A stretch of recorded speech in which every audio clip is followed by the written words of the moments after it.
ఈరోజు బెండకాయ పచ్చడి ఎలా చేయాలో చూద్దాం. ఏంటి బెండకాయలతో పచ్చడి అనుకోమాకండి, నేను ఇది నా చిన్నప్పటి నుంచి తింటున్నాను.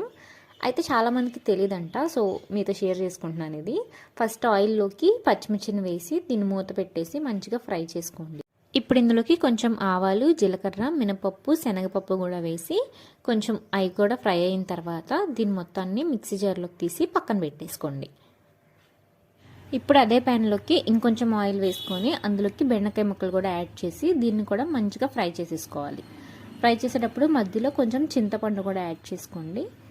ఇవి ఫ్రై అయిపోయిన తర్వాత తీసి పక్కన పెట్టుకొని మనం ఫస్ట్ పచ్చిమిరకాయలు వేపు పెట్టుకున్నాం కదా, అందులోకి ఉప్పు, జీలకర్ర, వెల్లుల్లి, చింతపండును కూడా యాడ్ చేసి ఒకసారి మిక్సీ పట్టుకొని బెండకాయ ముక్కలు కూడా వేసి కోర్స్ గ్రైండ్ చేసుకోండి, ఎక్కువ గ్రైండ్ చేయొద్దు.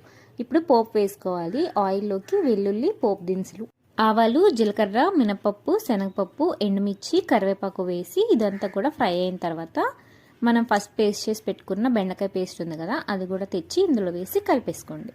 అంతే, బెండకాయ పచ్చడి రెడీ. వేడివేడి అన్నంతో తినండి, టేస్ట్ చాలా బాగుంటుంది. ట్రై చేయండి. వీడియో నచ్చితే లైక్ చేసి సబ్స్క్రైబ్ చేసుకోండి. Thank you for watching.